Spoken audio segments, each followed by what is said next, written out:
Magandang araw. Ito po, big news, breaking news, sapagkat naglabas na po ng desisyon ang Supreme Court na diniklara po nila na unconstitutional itong impeachment laban kay BP Sara. Ito po mula sa GMA News Online. O sabi po dito, ito po ay published July 25, 2025, 3:57 PM. So wala pa po isang oras ito Sabi po dito, EC declares article of impeachment versus Sara Duterte unconstitutional. Okay.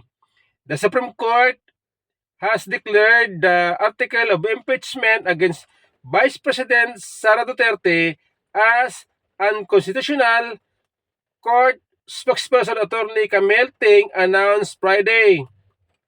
The Supreme Court has ruled that the House of Impeachment complaint versus BP Sara Duterte is barred by 1-year rule and that due process or fairness applies in all stages of the impeachment process, Ting said in a press briefing.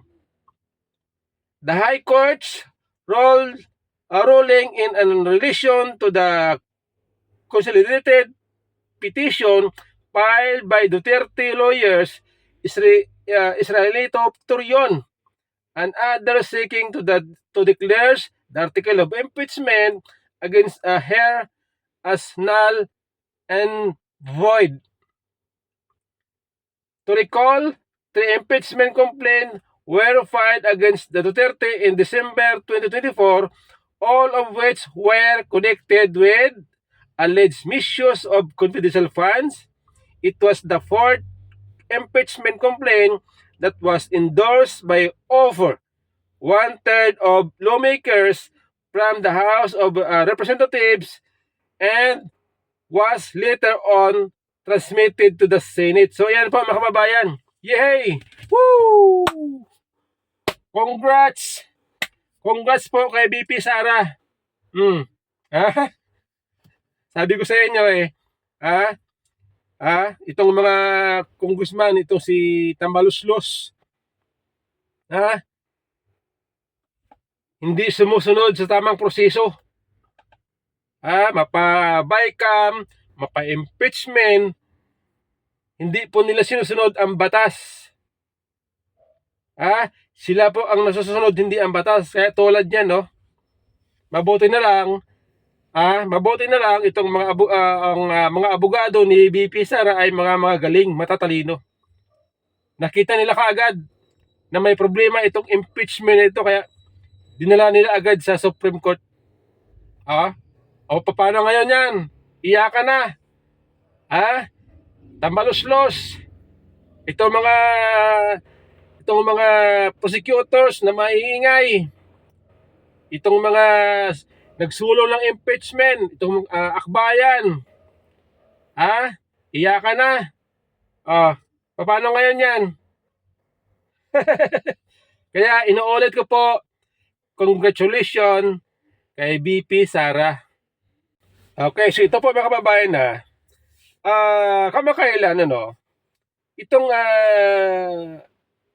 mga prosecutors ay hindi sumagot doon sa tanong ng Supreme Court patungkol sa article of impeachment. Kasi nga, ang ginawa ng Supreme Court, humingi ng paliwanag sa mga prosecutor, sa mga congressman, kung ano ba ang nangyayari doon sa una at dalawa, pangatlong impeachment.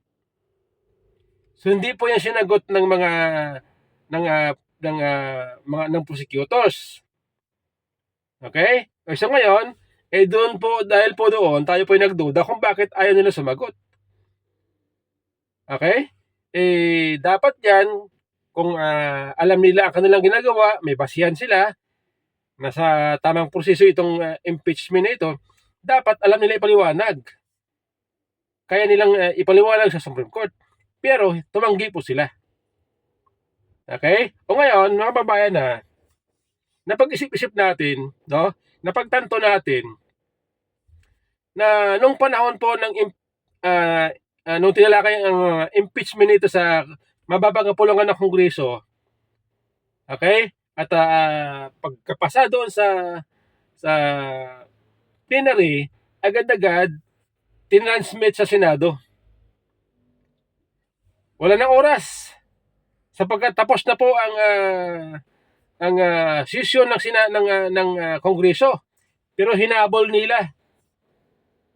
Okay?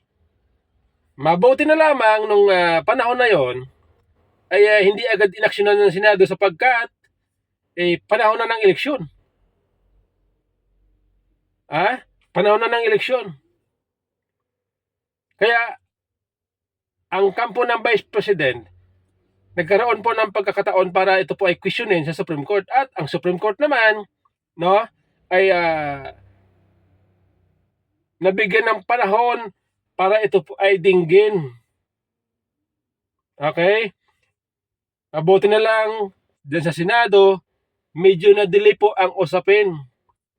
Dahil nga sa usapin ng eleksyon, tapos patatapos na itong 19 Congress, kaya na-delay itong impeachment na ito. Paano kung halimbawa, inaksyon ng Senado? Agad-agad. Illegal pala. Tapos bago nag-declare ang Supreme Court o bago dinismiss ng Supreme Court, itong impeachment nito ay tapos na pala sa Senado, nabaliwala po itong pagiging unconstitutional ng impeachment na ito. O di ba? Mabuti na lamang, no? Kaya tayo pa nagpapasalamat sa Panginoon Diyos sapagkat itong impeachment na ito ay chimpo na panahon ng eleksyon. At least ngayon, nalaman natin na itong ginawa ng mga congressman ay kapalpakan. Kapalpakan. Di ba? O ngayon, inaasahan natin na itong mga congressman, lalo na itong mga prosecutors, ay maghahanap ngayon yun ng palusot. Maghanap kayo ng palusot at sisihin nila malamang dyan, Supreme Court. Malamang ganun pa ang mangyayari ngayon. Sisihin nila ngayon ng Supreme Court. Itong kanilang pagkakamali, isisisi nila sa Supreme Court. Malamang po, yan ang kalalabasan yan. Di ba? Kaya, inuulit ko, maraming salamat sa Panginoon Diyos. Maraming salamat sa legal team ni Bibi Sara sapagkat maaga po kayo. Okay, maraming salamat sa Supreme Court sapagkat nabigyan agad ng desisyon. Nalaman natin na ito ay unconstitutional, illegal sa batas. So yan po. God bless kay BP Inday. Congrats, ma'am.